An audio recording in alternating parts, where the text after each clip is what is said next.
Assalamualaikum warahmatullahi wabarakatuh. Saya Dinda Pitaloka. Di sini saya akan menjelaskan mengenai hakikat pendidik, di mana di dalam pendidikan, guru merupakan sumber daya yang berperan dalam mengevaluasi, merencanakan, dan melaksanakan pendidikan, khususnya bagi pendidikan yang diselenggarakan di sekolah.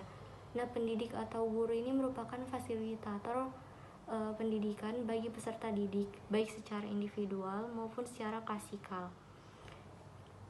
Setiap warga negara yang ingin menjadi pendidik perlu memenuhi persyaratan profesional, yaitu memiliki ijazah sebagai seorang pendidik yang diberikan oleh universitas atau sekolah tinggi yang memiliki wewenang dalam mempersiapkan tenaga pendidik. Nah, bertitik tolak dari hakikat guru sebagai tenaga pendidik yang berprofesional, maka psikologi pendidikan mempunyai peranan yang penting dalam mempersiapkan guru untuk menjadi tenaga pendidik yang profesional. Hal ini karena semua jenis kompetensi guru profesional memerlukan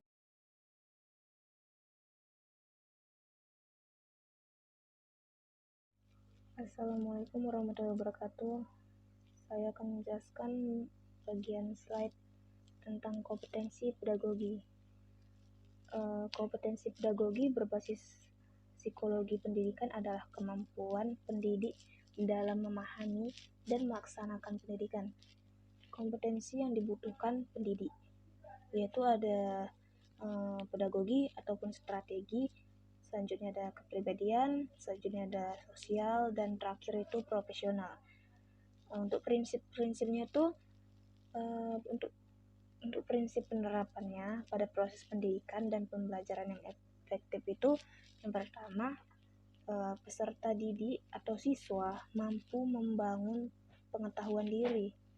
Selanjutnya, siswa memahami makna dari informasi yang dihasilkan pengalamannya serta interaksi dengan dunia, termasuk sekolah yang ditentukan oleh pengetahuan siswa.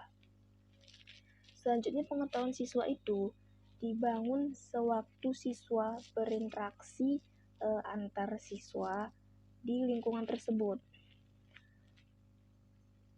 Kemudian pengetahuan berkembang. Pengetahuan dapat dibangun secara berkesinambungan untuk diperluas dan dipahami. Selanjutnya, otak itu adalah penyimpanan informasi. Jadi di dalam otak itu bukan hanya sekedar abstrak, tapi dia juga tersusun.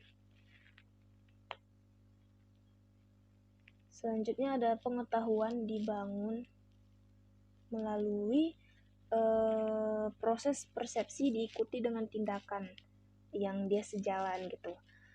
Yang terakhir itu membangun pengetahuan perlu tenaga dan waktu, karena individu itu bukan ada yang cepat nangkep, ada yang enggak gitu. Terima kasih. Wassalamualaikum warahmatullahi wabarakatuh. Baik, saya Olga Pilberta, NIM 19062104, akan melanjutkan presentasi dari teman saya. Nah, untuk materi selanjutnya itu mengenai kompetensi kepribadian berbasis psikologi pendidikan. Nah, salah satu prioritas penerapan psikologi pendidikan adalah pengembangan pendidik menjadi pribadi yang sesuai dengan fungsi dan peranannya sebagai pendidik. Nah, kompetensi kepribadian berbasis psikologi pendidikan berkaitan dengan kepribadian dan dampaknya terhadap pelaksanaan tugas sebagai pendidik.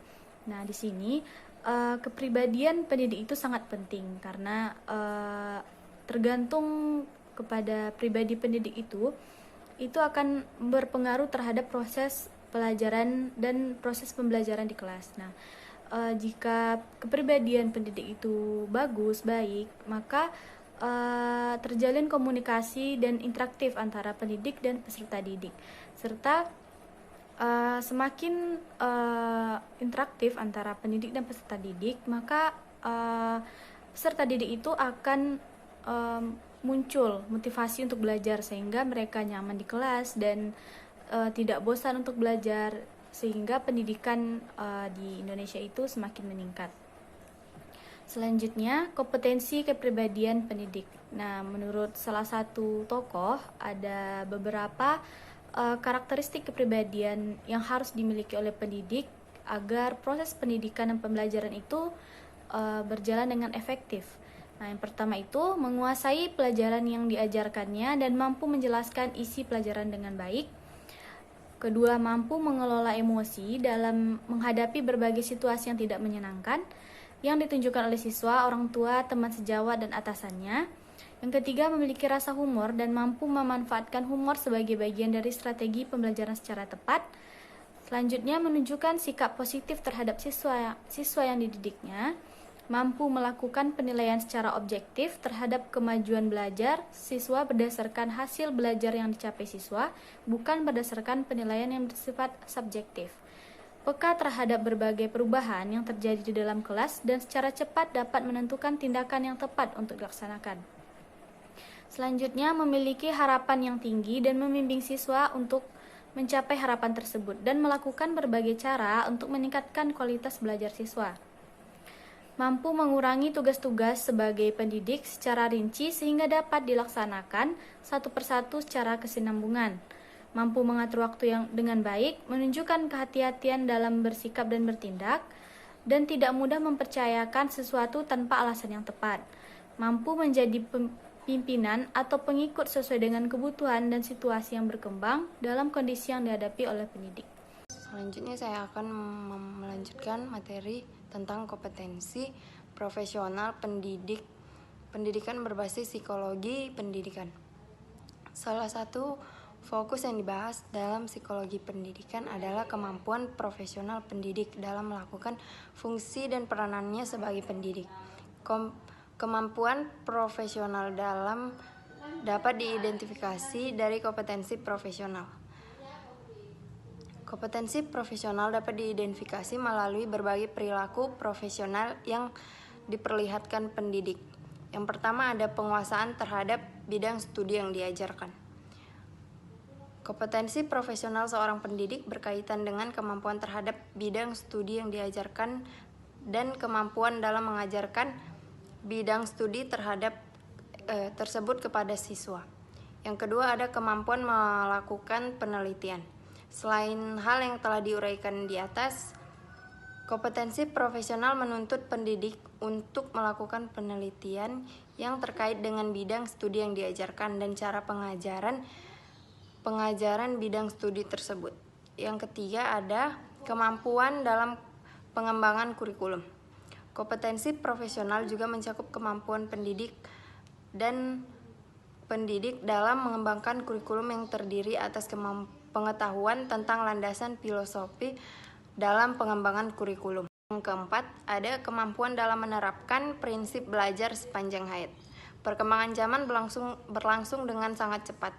Oleh sebab itu, seorang pendidik dituntut untuk mengembangkan kemampuan profesionalnya secara kesinambungan melalui proses belajar sepanjang hayat. Yang kelima ada pemahaman terhadap siswa. Pemahaman terhadap siswa sebagai individu yang unik yang memiliki perbedaan individual dengan siswa lainnya merupakan kompetensi profesional yang perlu dikuasai oleh seorang pendidik. Kemampuan ini dapat diidentifikasi dari tindakan yang ditampilkan pendidik dalam mengidentifikasi karakteristik dan kebutuhan siswa serta perbedaan yang ada di antara siswa, baik perbedaan secara kemampuan, mental, emosional, minat, dan bakat. Yang keenam ada pemahaman terhadap strategi pendidik dan pembelajaran. Pemahaman terhadap strategi dan pembelajaran ditandai dengan kemampuan pendidik dalam menentukan tujuan yang akan dicapai dalam melakukan pendidikan dan pembelajaran terhadap siswanya. Pemahaman ini akan mengarahkan pendidik dalam memilih dan menentukan strategi yang akan dilakukannya dalam situasi pendidikan dan pembelajaran yang bersifat dinamis dan mengandung peristiwa yang terjadi secara tidak terduga. Yang ketujuh, ada pemahaman dalam melakukan pengukuran dan penilaian hasil pendidikan. Kemampuan profesional pendidik yang lainnya adalah kemampuan pendidik dalam melakukan pengukuran dan penilaian terhadap hasil pendidikan dan pembelajaran yang dilakukan siswa di bawah bimbingan guru.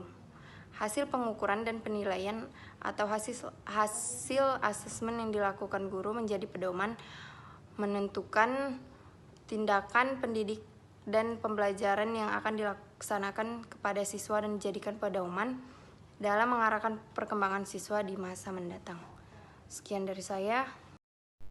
Saya, Nisaul Kamila, akan membahas mengenai kompetensi sosial berbasis psikologi pendidikan. Salah satu fokus penerapan psikologi pendidikan dalam proses pendidikan dan pembelajaran adalah kemampuan pendidik dalam melakukan interaksi sosial atau yang lebih dikenal dengan istilah kompetensi sosial. Dalam kompetensi sosial ini, seorang pendidik dapat diidentifikasikan dengan berbagai tindakan yang dapat dilakukan.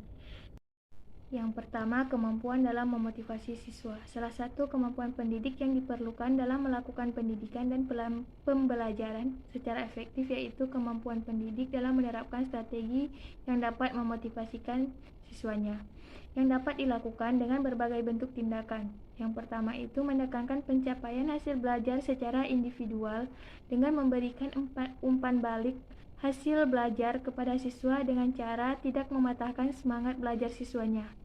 Yang kedua itu mendorong keterlibatan siswa secara aktif dalam proses pembelajaran. Yang ketiga itu memfokuskan tindakan pendidikan dan pembelajaran. Selanjutnya, membantu siswa dalam menyadari berbagai hal potensi yang dimilikinya.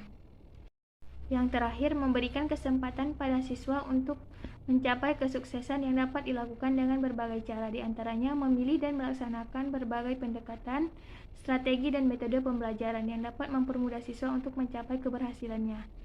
Kemudian mengindividualisasi proses pembelajaran sehingga memenuhi kebutuhan belajar secara individual dan menerapkan pembelajaran kooperatif dan tutorial.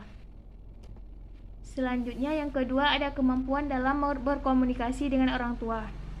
Seorang pendidik dalam melakukan fungsi dan perannya sebagai pendidikan perlu menerapkan atau melakukan komunikasi dengan orang tua siswa untuk menjelaskan berbagai hambatan dan kemajuan yang dicapai siswa dalam proses belajar.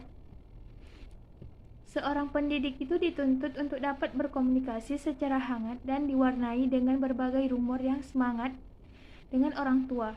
Kemampuan komunikasi secara hangat itu dapat diidentifikasikan melalui tekanan suara, raut wajah dan pandangan mata yang cerah, perilaku yang sopan dan energik, serta sabar dan mampu mengontrol emosi dalam menghadapi perilaku orang tua yang bervariasi. Selanjutnya yang ketiga ada kemampuan berkomunikasi dengan masyarakat luas.